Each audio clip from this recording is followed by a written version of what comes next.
បាទនេះគឺជាវគ្គបញ្ចប់នៃកម្មវិធីចម្រៀងសំណឹមពរប្រិមត្ត CTN ដែលលោកស្រីនាងកញ្ញាតែងតែបានជ្រាបកាន់តែច្បាស់បន្ថែមឡើងទៀតនៅអត្ថន័យនិងអត្ថរសព្រមទាំងខ្លឹមសារនៃបទចម្រៀងពីអតីតកាលដឹងពីកាលប្រវត្តិក៏ដូចគ្នាបាទការបរិច្ឆេទនៃការផលិតបទចម្រៀងទាំងនោះរួមទាំងអ្នកច្រៀងអ្នកនិពន្ធបាទនិងអ្នកដឹកនាំព្រមទាំងសម្រួលតន្ត្រីផងដែរដែលជាការបកស្រាយក្រោមការធ្វើការស្រាវជ្រាវរបស់បងអូនសេងតារាសូមជម្រាបបាទសូមជម្រាបសួរលោកតាលោកយាយលោកពូនអមីងនិងបងប្អូនទស្សនិកជនទាំងអស់ជាទីគោរពរាប់អានបាទនៅសប្តាហ៍នេះខ្ញុំបាទសេងតារាបានវិលមកវិញទៀតហើយក៏បានរើសនៅបទចម្រៀងពីរោះមកអត្ថាធិប្បាយអំពីប្រវត្តិជូនផងដែរបាទសុខសប្បាយទេបងបាទសុខសប្បាយទេឥឡូវខ្យល់ពីជើងមកកាន់ថាសំលមងណារងាមែនទែនរងាចង់គ្រុនទៅទៀតបងចង់គ្រុនបាទមាននឹកឃើញរកគូរសកអីនៅនឹកឃើញខ្លះដែរមានកំណត់ចំណាំទុកក្នុងបេះដូងហើយនៅដូចមិនតាន់បានសង្កេតតែថាមិនតាន់កំណត់យកមួយណាឲ្យច្បាស់ឃើញនារីឥឡូវគាត់ស្អាតច្រើនណាបងដល់ពេលចេះឃើញណារឿងនេះស្អាតដែរនោះក៏ស្អាតដែរបាទដឹងធ្វើម៉េចទុកឲ្យវាសនាអ្នកកំណត់បាទតែនឹកឃើញថាខំផងណាចង់ទៅលេងម៉ែម្ដងដែរបាទហ្នឹងហើយទៅតំអូនគាត់ទៅតំអូនប្រាប់គាត់ទៅជួយឆ្នាំខ្មែរនេះមិនរយហើយទៅពេលជួយឆ្នាំហើយហ្នឹងទៅអុកអ្នកម្ដាយទៅកូនចង់បានប្រពន្ធចង់ក្តឹកនឹងដែរចង់ក្តឹកនឹងហ្មងលឺសូរប្រិមិត្តមិញសំណពោមិនគាត់ការតគ្នាថ្ងៃ18ថ្ងៃ19ខែ12អូបដាក់គ្នាថ្ងៃនេះបងអូនលើកយកបទចម្រៀងអ្វីដែរបាទថ្ងៃនេះខ្ញុំបានរើសនៅបទចម្រៀងដ៏ពីរោះមួយបទមកបង្ហាញជូនប្រិមិត្តទាំងអស់បទនេះមានចំណងជើងថាសំណប់ចិត្តបាទបទនេះខ្ញុំស្ដាប់ពីរោះមែនតើបាទពីរោះណាស់មានបងប្អូនយើងច្រឡំចំណងជើងទេបទនេះក៏អត់ច្រឡំទេគាត់ណាក៏បន្ថែមទីទូដូចឲ្យសំណប់ចិត្តអញ្ចឹងទៅណាអត់ខុសទេព្រោះថាក្បាលបទចម្រៀងហ្នឹងក៏មានពីឲ្យដែរបាទពីយកបទហ្នឹងធ្វើជាក្បាលតែម្ដងបាទហេតុអីបានបងប្អូនលើកយកបទនេះមកបង្ហាញជូនទស្សនិកជននៅក្នុងពេលនេះព្រោះថាបទនេះវាមានប្រវត្តិមួយជាប់ទៅក្នុងរឿងនឹងផងហើយណាមួយក៏យើងខានលើកអំពីម្ចាស់ស្នាដៃនិពន្ធរូបនេះមកនិយាយយូរដែរហើយបាទអញ្ចឹងបានខ្ញុំលើកឡើងហើយម្យ៉ាងទៀតបងអៀបពេញលីមអ្នកកាត់តណាស្រឡាញ់បទហ្នឹងអូនពេញលឹមបាទមកនៅសេចក្ដីចេតនាដូចគេថាស្ដាប់បទហ្នឹងស្រឡាញ់ចូលចិត្តចង់ដឹងរឿងណាអញ្ចឹងក៏លើកបទនេះជូនបងប្អូនលោកតាលោកយាយដែលនិយមស្ដាប់ចម្រៀងពីដើមឲ្យបានដឹងប្រវត្តិអូកន្លងមកយើងធ្លាប់តែស្ដាប់ពីរោះបាទលោកស៊ីនស៊ីសមុទ្រដំអុយម៉ែមកពីរោះណាបាទសំណប់ចិត្តគឺជាបទមួយដែលយើងធ្លាប់ឮទាំងអស់គ្នាមិនមែនជាបទមួយប្លែកទេបងណាបាទណាក៏ធ្លាប់ស្ដាប់ធ្លាប់ឮហើយថែមទាំងចេះច្រៀងទៀតផងគាត់ថាមិនដឹងថាបទហ្នឹងនរណាអ្នកនិពន្ធដឹងតែលោកស៊ីនស៊ីសមុទ្រច្រៀង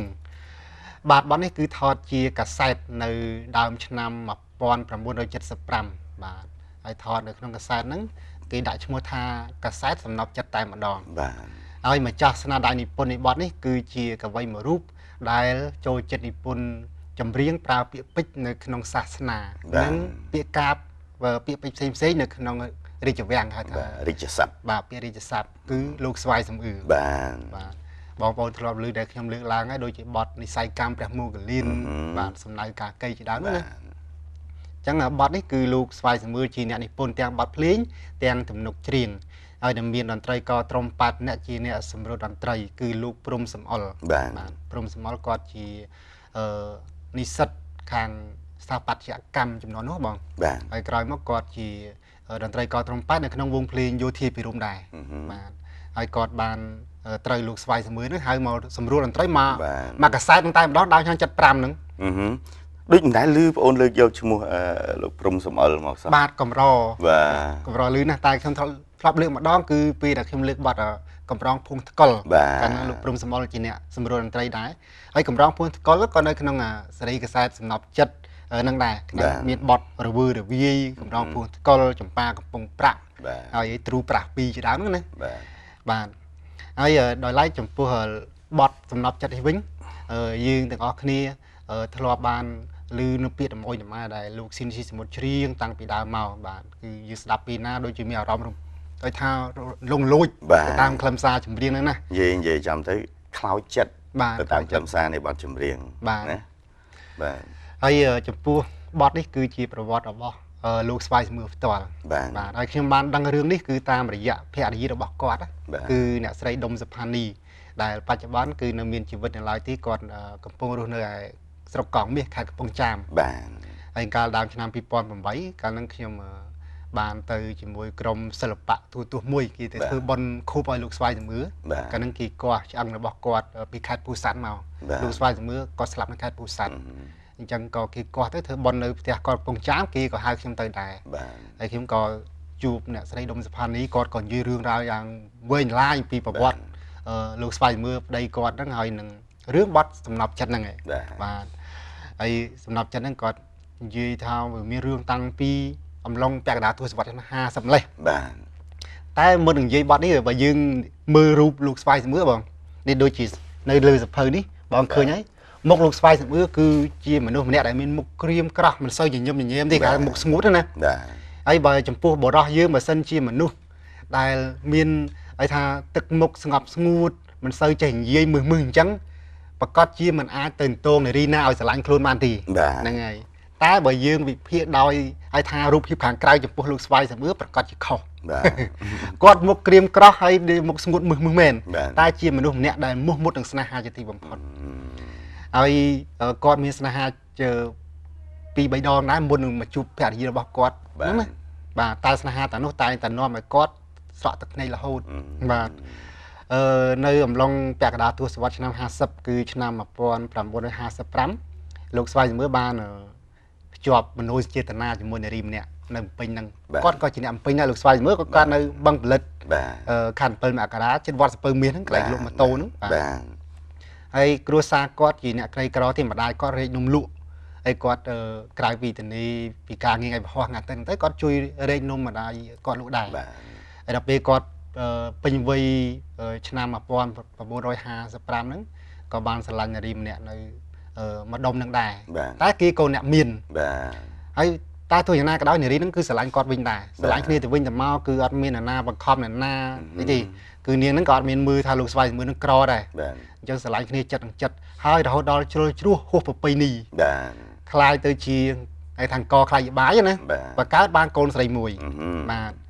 ហើយដល់ពេលបង្កើតបានកូនស្រីមួយហើយពួកគាត់នឹងសង្ឃឹមថាឪពុកម្ដាយនឹងទទួលស្គាល់ហើយបាទតែអ្វីមិនបានដោយការគិតរបស់ពួកគេទាំងពីរទេព្រោះថាស្វាយសមឿគាត់ក្រហើយនាងនោះកូនអ្នកមានអញ្ចឹងធ្វើម៉េចឪពុកម្ដាយនាងនឹងព្រមប្រគល់វាសនាកូននឹងឲ្យមកស្វាយសមឿគាត់អ្នកក្រនោះបាទអញ្ចឹងស្នេហានឹងជួបវិបត្តិជួបគេថាឧបសគ្គរហូតបាទអញ្ចឹងទៅទីបំផុតឪពុកម្ដាយនាងនឹងក៏បង្រត់កូនស្រីពីលោកស្វាយសមឿនឹងមកហើយឲ្យទៅរៀបការជាមួយបរិសម្នាក់ទៀតដែលជាកូនអ្នកមានដូចគ្រួសារគាត់ដែរហើយកូនស្រីនឹងតាមពិតគាត់អត់មានចង់ទៅទេតែឪពុកម្ដាយបង្ខំណាព្រោះថាកូនស្រីចំនួននោះគាត់ស្ថិតនៅក្រៅមកថាគំនិតប្រពៃណីជ្រៅត្រឹមត្រូវបាទអញ្ចឹងហើយឪពុកម្ដាយបង្ខំគឺនាងបានត្រឹមតែស្រក់ទឹកភ្នែកយំសោកតែប៉ុណ្ណឹងបាទហើយកូនស្រីហ្នឹងគាត់មានកូនស្រីម្នាក់ហ្នឹងកូនស្រីហ្នឹងគឺត្រូវនាងដែលជាសង្សារគាត់នឹងយកទៅចិញ្ចឹមបាទអញ្ចឹងទៅស្វាយសមឿគាត់នៅតែកំសត់ម្នាក់ឯងក្នុងនាមជាបរិសុទ្ធពោះម៉ាយក្រៅខណ្ឌស្លាអញ្ចឹងទៅបាទហើយដល់ពេលនាងនឹងបាយទៅការទៅបាន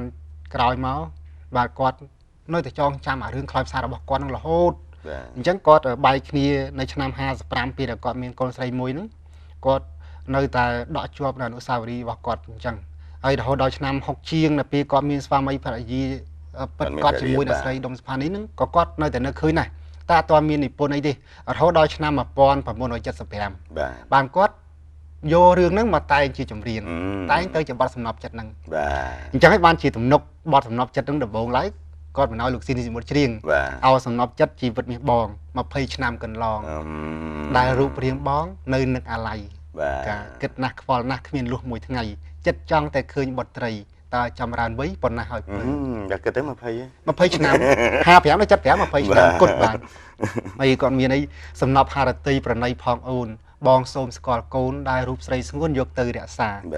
បីបំថ្នាក់ថ្នមឲ្យភ្លេចបៃតាតើបានសុខទុកយ៉ាងណាសូមកែវកនិដ្ឋាបង្ហាញបងផង ấy bọn thì giờ stop được xin một chiếng hay có thơ sầm lê ra ô đôi chẳng yếm nữa ô sẽ đạp từ người ta ô làm co tam lục xin một ấy giờ mình nước man tha lục xoay mưa còn là xây móc biển trong việc đom này non ló ấy xómនឹងសំឡេងមានរបស់លោកស៊ីនស៊ីសមុទ្រផងដាក់ទៅត្រូវល្អណាស់តែម្ដងហើយក្រៅពីសំឡេងរបស់លោកស៊ីនស៊ីសមុទ្រគាត់ជាងហើយអ៊ំតារាគាត់អូវីឡុងនោះស្ដាប់ទៅព្រឺមើលទៅហើយពាក្យនិយាយរបស់លោកស្វាយជំរឿរាល់ថ្ងៃគឺអ្នកស្រីដុំសុផានេះឲ្យតែពេលណាលឺបទសំណប់ចិត្តហ្នឹងគេចាក់តាមមីក្រប៉ុនចិត្តផ្ទះគាត់ទៅការគេចាក់ឬក៏លឺវិទ្យុចាក់ឲ្យតែលឺយំលៀមបាត់ហ្នឹងពុននឹកឃើញប្តីគាត់ណាពិសេសគឺបាត់ហ្នឹងគឺជានិមិត្តរូបនៃថាប្រវត្តិស្នេហាដំបូងរបស់ស្វាមីរបស់គាត់គឺលោកស្វាយជំរឿបាទអូបាទតែលោកអ្នកស្ដាប់ការរៀបរាប់របស់បងអូនតារាប្រហែលជាគិតថាបងអូនចេះតែនិយាយទីដឹងចំពោះលោកអ្នកមួយចំនួនដែលធ្លាប់បានស្ដាប់និងមានអារម្មណ៍រួមជាមួយនឹងបងអូនតារាដែលធ្វើការបកស្រាយឥឡូវនេះបាទខ្ញុំសូមទាញអារម្មណ៍របស់លោកអ្នកដែលកំពុងទស្សនាផ្ទាល់ផ្ដោតទៅលើអត្ថន័យខ្លឹមសារនៃបទចម្រៀងដែលមានចំណងជើងថាសំណប់ចិត្តបកស្រាយនិងច្រៀងដោយអធិរាជសំឡេងមាសស៊ិនស៊ីសមុទ្រដូចតទៅបាទ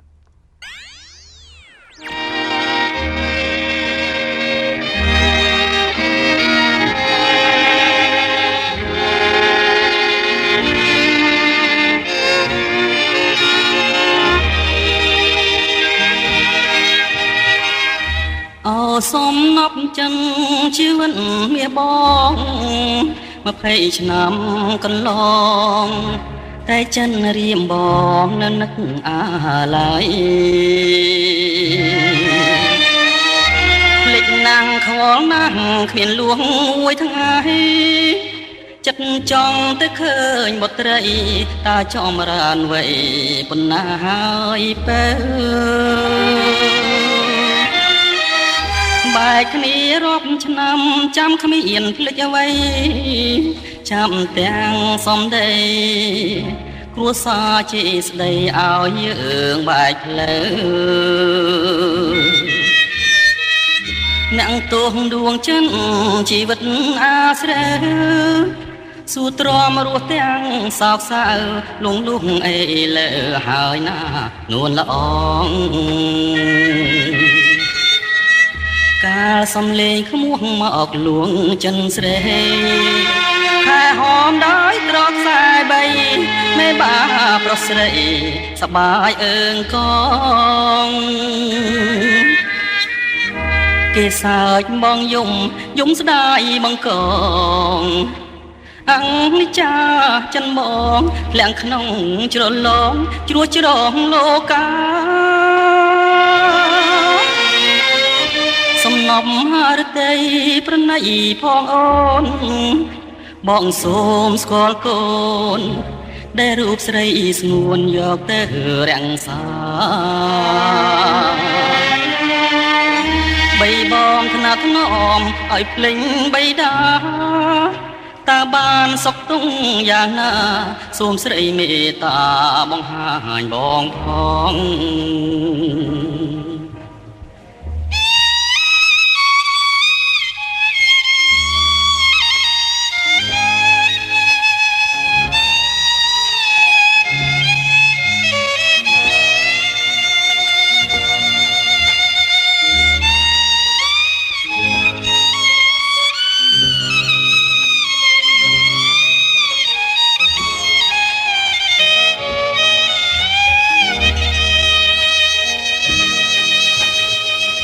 កាលសំលេងក្មួងមកលួងចិនស្រី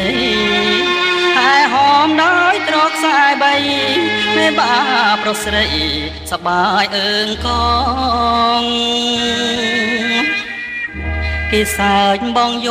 យំស្ដាយបងកងអង្និចាចិនមកលាក់ក្នុងជ្រលងជ្រួងជ្រងលោកាសំណប់រតីប្រណីផងអូនមកសូមស្គាល់កូនដែលរូបស្រីស្ងួនយកទៅរាំងសាបីបងថ្នាក់ថ្នមឲ្យភ្លេចបៃតាតើបានសុខទុំយ៉ាងណាសូមស្រីមេត្តាបង្ហាញបងផង Hãy subscribe cho kênh Ghiền Mì Gõ để không bỏ lỡ បង những video hấp dẫn ផង Hãy subscribe cho kênh Ghiền Mì Gõ để không bỏ lỡ